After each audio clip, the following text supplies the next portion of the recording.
Oi, what's up? Welcome to the TNG Worldwide Podcast. This is your host, Giggles. And I'm Twinkles. And this is a show where a South African and American discuss cultural differences between the two countries. We gafa. We have a good time, so grab a mug. And grab your coffee. And a cold drink. And let's get into it. Oi, today, me and Twinkles. Tinkles? Yeah, that's his name. Okay, we're going to talk about differences between South African and United States of American church. Yeah, specifically like black churches. Yeah. Because I haven't been to any white churches here yet. So I don't know how those services are. Have you? I want to take her to my church. It's kind of whitish, so she will understand. Interesting. Where? Just over there. Just Over there. Over there. Just close to the school. I mean, it's just in front of the school. Oh. Yeah. Okay. Cool. Yeah, I'll go with you. How long does it last? I mean, it's a lifetime thing. No, I mean like how long is every service? How long do you stay there for? From 9 a.m. to 11 a.m. sometimes. Wow. From 9 a.m. to like 3 p.m. because it's events, people just combine. It's been a while since I've met some of my youth leagues. Yeah, we have youth leagues here. So yeah, continue. Nice. Okay. So that is like one difference, or honestly, I think it's a similarity between black churches in the U.S. and black churches in South Africa. We were talking earlier, and you talked about Medea. And you were like, when I saw Medea, is it like that? And I had to be like, unfortunately, a little bit, yeah. Because not everything, you know what I mean, on movies or TV is exactly real to life, but that definitely is. And my church that we went to, there were 2 services on Sunday, and the real ones would go to both services. So you had your 8 a.m. service that you go to, you do praise and worship, whatever, and then it would end at around like 9:45, 10 o'clock-ish. And then my family they were the real ones, unfortunately, a little bit. And then you could go and like have breakfast as a congregation, and then you come back to church, and then you stay there praising and worshiping until like anywhere between 2:45 to 3:30, depending on who caught the Holy Ghost, if anyone's like speaking in tongues, if anyone is doing all that stuff. Those are all black churches. Okay. This is my church I went to. We were a non-denominational church that felt Baptist-y.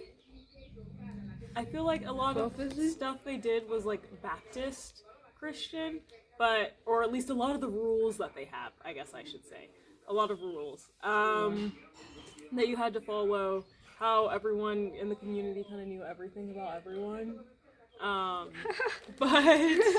Or would try to, all that good stuff. But yeah, they were non-denominational.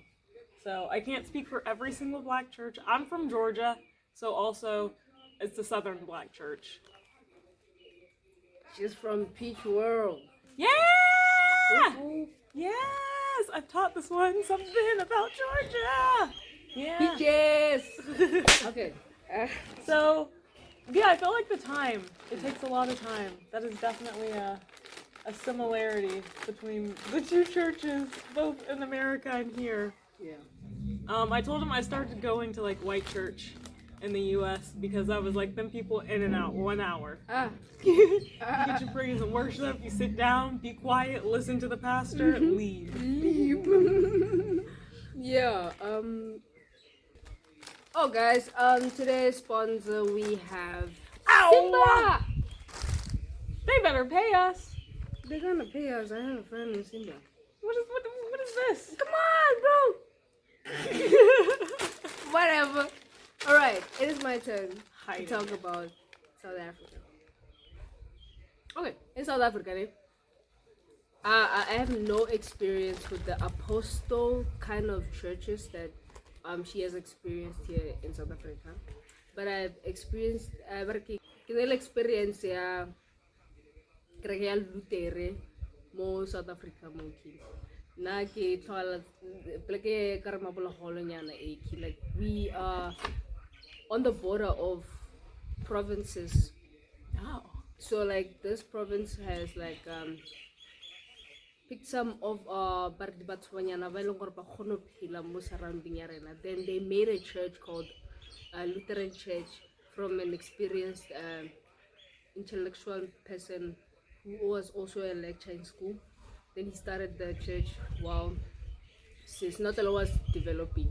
So this church Oh, it's old church. it's an old church. It resembles the birth of Musajing. Aww. So Old yeah. church.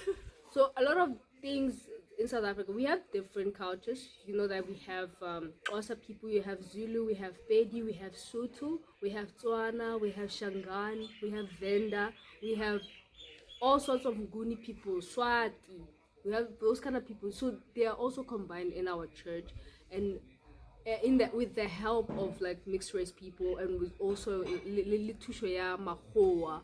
So this thing and like for me, I stopped going to church. So like, but what I can tell you about it is that I who's this guy? Neil Tyson. Do you know Neil Tyson?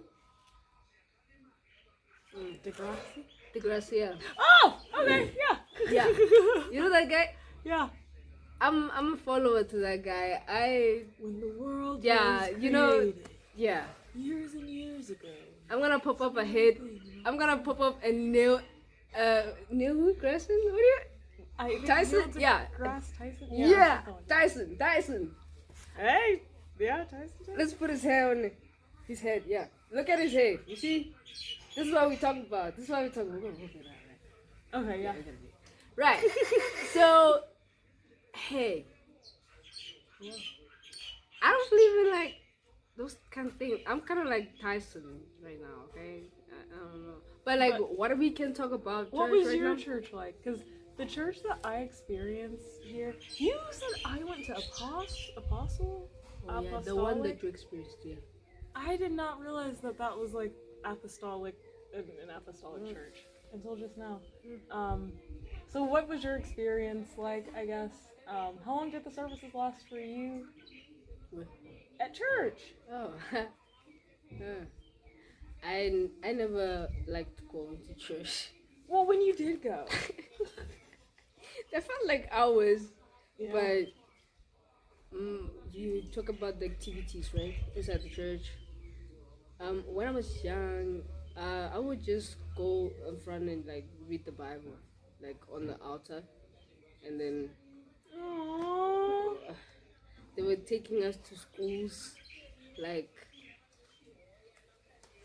a class to make us a group of young people to combine or to start our own perspective, start our own society in that church. So yeah, it did work for a bit, but I remained taking care of the door, because you know sometimes people open the door for like guests if the church is still busy. For example, the pastor is praying and someone already just came in. All you have to do there is just like close the door so nobody can disturb the pastor. Then when he's done, you just open so people can come in. So like I had to choose a character between reading and being the door guy or something. So I chose the door. You didn't like to read? I like to read because then okay. No, not I know that how to you don't read. like to read. I mean, like specifically, you didn't like reading in front of like all those people Yes, I was nervous. every week. Yeah. So I stopped going. Oh, okay. Oh my god. I bribed them. What, you bribed your church? Wait, what? Time out. I don't wear pants, bruh. Oh yeah. That's the best part. There are some interesting things that I think you should know about black churches in the U.S. And then there are some interesting things I think you guys should hear about my experience here. So in the U.S., it's very common, like for whenever you're praising and worshiping, like during the singing portion, you're like dun, dun, dun, dun, dun, dun, dun, dun, dun, dun, dun, and then everyone's like, dancing and everything. Everyone's going crazy. Sometimes you get up and you take a lap. You run. People will run around the church. Why? Because you just have so much spiritual energy moving in you. You gotta get it out somehow. Get it out. What's going on? And so people will run around the church. People will speak in tongues. That's very common.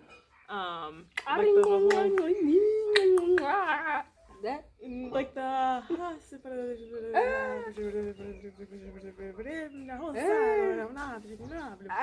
and yeah, apparently it's a language that only like if you're connected to the Holy Ghost, it just is bestowed upon you, knowing the knowledge of this language. So yeah, people would do that, and then it's funny though, because sometimes it's the same people, not sometimes, it is the same people every Sunday who are always catching the Holy Ghost. The same people. And then they'll catch it like 2 or 3 times. And catching the Holy Ghost is supposed to be rare. Like, you are... Same people. And it's the same people. And then at a certain point... and then, oh yeah, and then they end up on the ground, like shaking and seizing and stuff. And then people come and they put like a blanket over it. It's low-key kind of scary. As a child, the first time it happened, I was like, are they dying? And then yeah, people will pray for them and then walk with them out of the sanctuary. And then an hour later, that same person catches the Holy Ghost again. That's not right. And I'd be like, sit down so we can leave. They're paid. You did not catch the Holy Ghost 5 times. Zoom at my face. They are paid. Maybe they are paid. I don't know. But, yeah, it was a pretty big congregation. We also had times... Oh, so it can last, I will say, there is no limit on the amount of time Black Church lasts.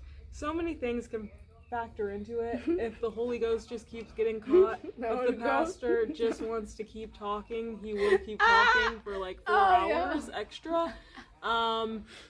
If they're doing one New Year's, like we would celebrate New Year's in the church, and one year he just kept talking and going on, and then he was like, well, wait, what? Yeah, Yeah.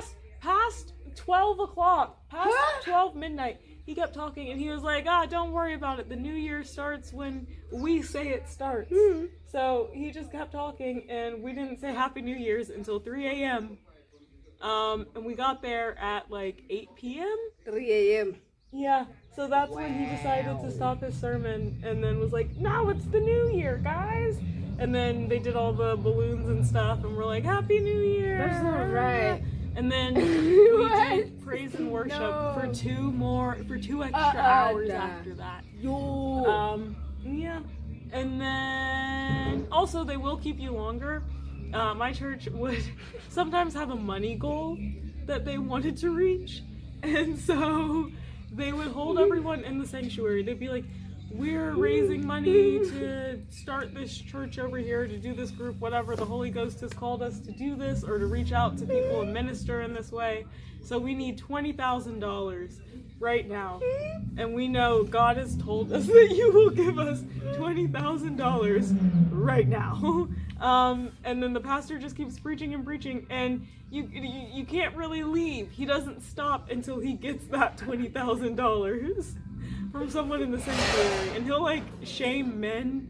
He'll be like, men, You're supposed to be spiritual leaders and providers of your house. You need to take out your wallet. So-and-so gave $1,000. So-and-so gave this much. So-and-so gave this much. Wow, look, so-and-so gave another $1,000. The Holy Ghost is just really working in him tonight. He's such a good man. Other men, you need to do the same. So yeah. Yeah. And they would do stuff like that. However, I will say, on Sundays and Wednesdays, because you go twice a week, Wednesday is like 8 to 10, you go twice a week, and we had children's church. Oh yeah. Something I haven't seen here yet was children's church. Like, they take the kids out of the room, and like, you work on little like Bible kids worksheets, and there's like a person to minister to the kids, and then yeah, that was nice. That was fun. We always had like those little bite-sized muffins, and then everyone would like try to eat it all in one bite. That was a fun little competition. There's a common song in South Africa for kids.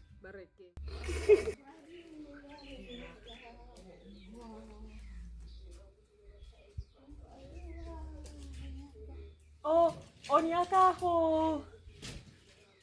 I should be in our video.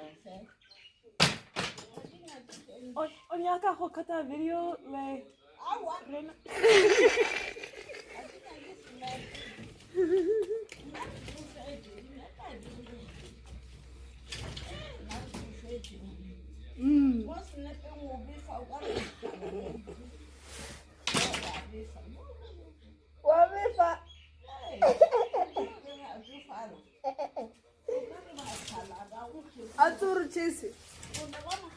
Autorchesa. Mara ko pila.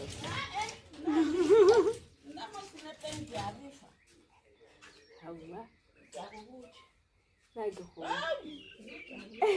Nagahon.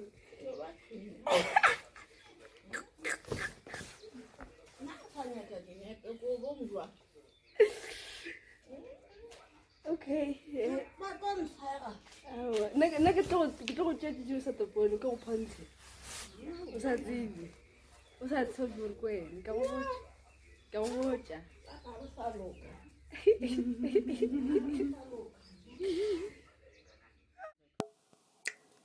Hi! So there's no outro, but this is us editing, and we're saying bye! Bye. Also, like, comment, and subscribe. Our page, TNG Worldwide Podcast, with us, Giggles. And me, Twinkles. Damn. Boom, boom, boom.